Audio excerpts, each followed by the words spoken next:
안녕하세요. 남편과 헤어지고 혼자 잘 먹고 잘 살고 있는 30대 여성입니다. 지 잘난 맛에 사는 두 남매 때문에 이렇게 즐거운 인생을 살게 되었다고 해야 할지. 아무튼 제 이야기 좀 하고 싶어서 찾아왔네요. 남편하고는 지인의 소개로 만났는데 처음 만났을 당시 남편은 작은 무역회사에 다니는 평범한 직장인이었고 저도 마찬가지로 작은 광고회사를 다니는 중이었습니다. 둘 다 적지 않은 나이에 한 만남이었기에 처음부터 결혼을 전제로 만납시다 하고 딱 정해놓은 것은 아니었지만 가벼운 마음으로만 나간 자리도 아니었어요.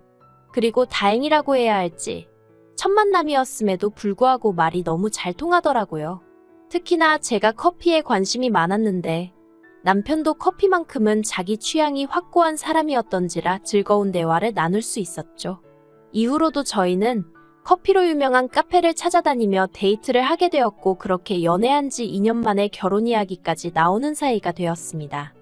사실 그 무렵 이미 친구들 중 갈만한 친구들은 다 시집을 간 상황이었기 때문에 저라고 조급한 마음이 없던 것은 아니었어요. 그렇다 보니 남편이 먼저 결혼 이야기를 꺼냈을 땐 기쁜 마음과 동시에 뭐랄까 약간 안도하는 마음도 있었던 게 사실입니다. 그래서 남편의 프로포즈를 기쁘게 받아들였고 일주일 후에 바로 남편이 본가에 인사를 드리러 가게 되었지요. 남편의 본가에는 시부모님 두 분과 아직 결혼하지 않은 남편보다는 3살 어린 신우가 있었습니다. 그리고 남편과 신우의 사이는 제가 보고 들은 보통의 남매들과 비교하자면 유난히 가깝게 느껴졌는데 그때만 해도 저는 제 자신이 너무 예민한가 싶었어요. 아무래도 제가 남자 형제가 없다 보니 제 자신이 색안경을 끼고 보는 건 아닌가 싶기도 했고요. 하지만 돌이켜 생각해보면 신우는 이미 그때 당시 나이가 20대 후반으로 적지 않았음에도 불구하고 매사 저희 남편에게 의지하는 성향이 강했고 남편은 남편대로 그런 신우를 안쓰럽고 애틋하게 여겼습니다. 그래서 처음 시댁에 인사를 가던 날 남편이 하는 말이 신우가 행여 실수를 하더라도 너그럽게 이해해주면 좋겠다고 하더라고요. 그리고 그때만 하더라도 저는 그냥 의례껏 하는 이야기라고 생각했기 때문에 그러겠다 했습니다. 어쨌든 저보다도 1살 아래였으니 여동생이다 여기면 되겠지 싶었죠. 그런데 막상 신우를 만나보니까 이건 뭐 어디까지 받아주는 게 맞을지 모르겠더라고요. 처음 시댁에 인사를 갔던 만큼 빈손으로 갈 수가 없어서 어머님이 평소 좋아하신다는 빵집의 케이크와 꽃다발을 준비했었어요. 사실 저도 평소에 실용적인 걸 선호하는 성격이다 보니 꽃다발보다 뭔가 유용한 게 없을까 고민도 했었지만 한편으론 꽃이라는 게 또 이럴 때 아니면 언제 선물을 하고 언제 선물로 받아보시겠나 싶더라고요. 그래서 나름대로 고민 끝에 성의껏 마련한 선물이었지요. 그런데 제가 어머님 아버님께 드리는 선물을 신우가 중간에서 딱 낚아채듯 가져가더니 이런 거 얼마씩이나 하냐면서 상품권 같은 거 사왔으면 더 좋지 않았겠냐고 그러는 거예요. 순간 황당하고 어이가 없었지만 저도 크게 당황한 나머지 그런가요? 하고 그냥 웃고 말았습니다. 하지만 이건 시작에 불과했어요. 신우는 제 옷차림을 위아래로 훑어보더니 듣자하니 다니는 회사도 별로 안 크다던데 이런 거 사입고 하는 건 다 그쪽 돈으로 하는 거냐면서 그러면 돈도 못 모았겠다는 겁니다. 그리고 이때는 저도 그쪽이란 호칭도 그렇고 하는 말도 어이가 없어서 똑같이 그쪽이 걱정 안 해도 된다고 어디 가서 아쉬운 소리 안 하고 살 만큼은 벌어요 하고 받아쳤지요. 그러자 남편이 신우 뒤쪽에서 저를 보면서 멋쩍게 웃으며 참아달란 사인을 보내더군요. 그리고 어머님 아버님도 저더러 애가 그냥 하는 소리라며 신경 쓰지 말라고 하시고 신우는 입만 삐죽거리며 저를 훑어보길 멈추지 않았는데 솔직히 한마디 더 해버리고 싶은 걸 상황이고 자리가 자리인지라 꾹 눌러 참았네요. 이후로 어머님께서 식사를 준비해 주셔서 같이 점심을 먹게 되었는데 그 자리에서 이런저런 이야기가 오갔습니다. 어머님은 아들에게 들으니 음식하는 걸 좋아한다면서 하고 물으셨고 저는 그렇다고 말씀드렸죠. 실제로 저는 한식, 일식, 중식 자격증을 다 갖추고 있었는데 그건 별다른 이유가 있어서라기보다는 제가 워낙에 어려서부터 음식하는 걸 좋아했거든요. 그래서 취미삼아 하다가 회사 생활을 시작한 이후로는 나중에 혹시나 쓰일 일이 있을까 싶어서 아예 자격증까지 따뒀던 거고요. 그런데 옆에 있던 신우가 시간이 남아도나 보네. 전업주부가 꿈이에요? 그러는 거예요.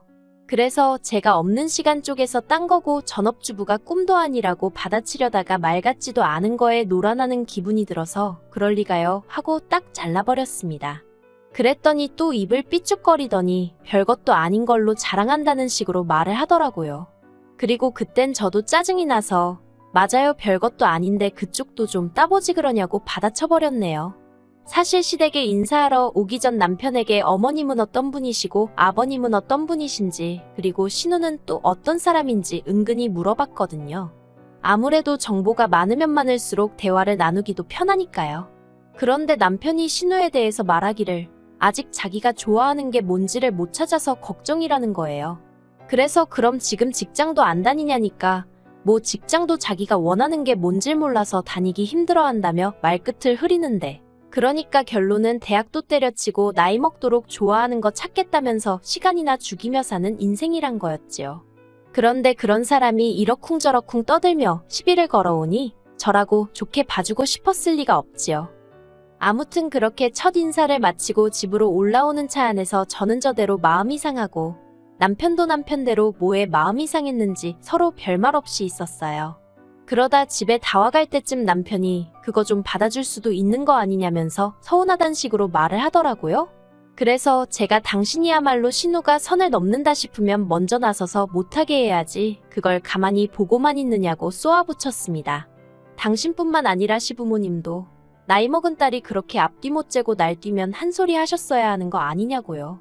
그랬더니 남편이 저더러 시부모님까지 들먹이냐며 선 넘지 말라는데 내내 지동생한테는 한마디 찍소리도 못하다가 저한테만 그러는 게 너무 서운하고 화가 나대요.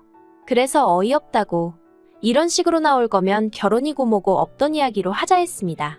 그리고는 집으로 먼저 들어와 버렸죠. 그런데 이튿날 남편이 회사 앞으로 찾아와서는 자기가 정말 잘못했다면서 한 번만 넘어가 달라대요. 자기도 집에 여자를 처음 소개해본 거라 어쩔 줄 몰랐다면서요.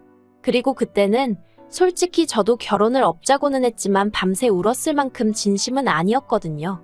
그래서 이번 한 번만이라고 앞으로는 무조건 신우보다 나를 챙겨야 한다고 단단히 약속을 받고는 계획대로 결혼을 진행하게 되었습니다. 그런데 결혼을 하고 얼마 지나지 않아 회사의 구조조정에 칼바람이 불어닥쳤습니다.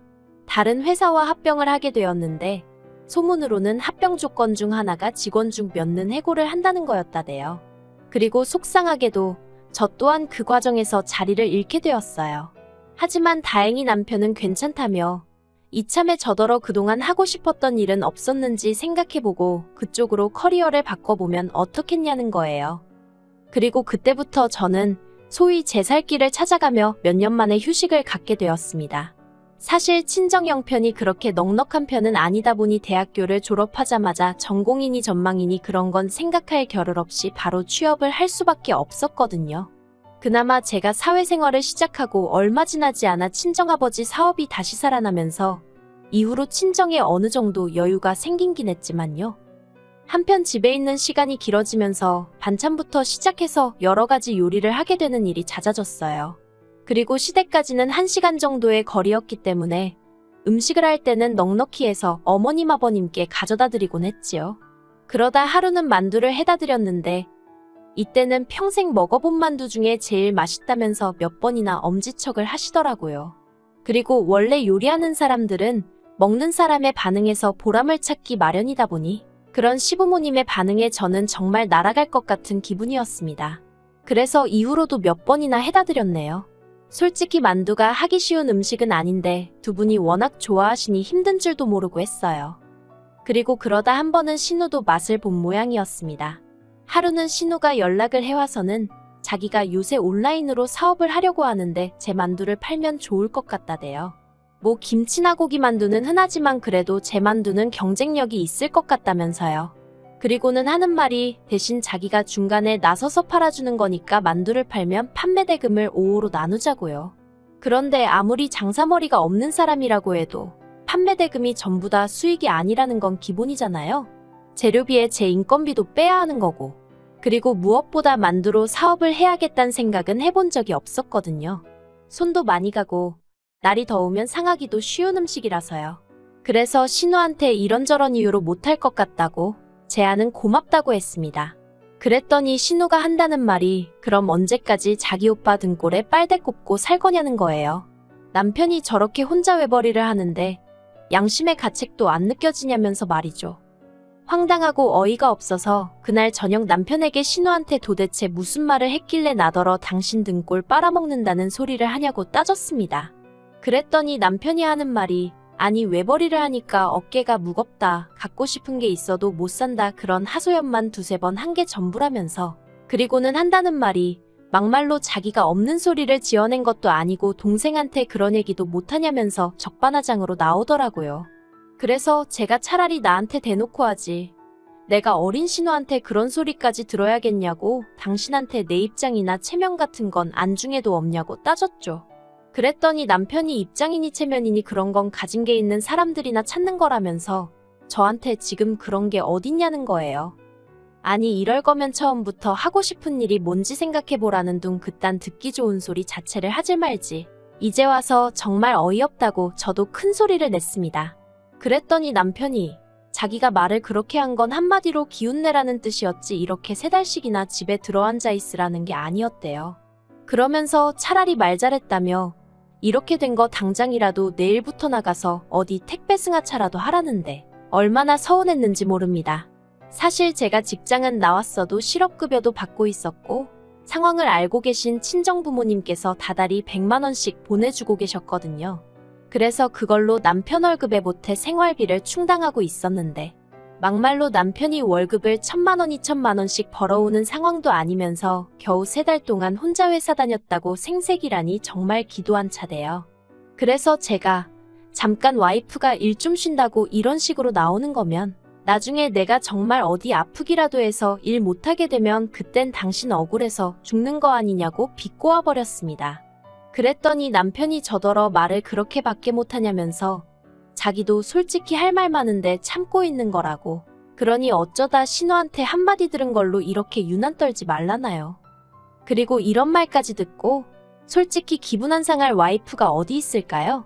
저는 뜬 눈으로 밤을 새웠을 만큼 서운하고 섭섭한 마음을 감출 수가 없었고 결국 이튿날 남편에게 당장 내일이라도 택배 승하차든 뭐든 하겠다 했습니다.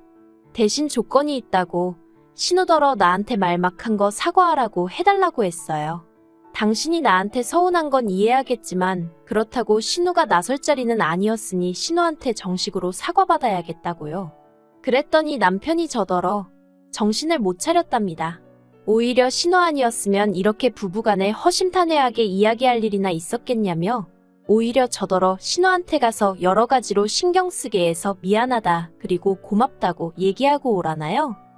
그리고 그런 남편의 말에 저는 크게 충격을 받아서 제가 남편더러 정말 끝까지 이렇게 신우 편만 들 거냐고 물었습니다. 터져나오려는 눈물을 간신히 억누르며 말이에요.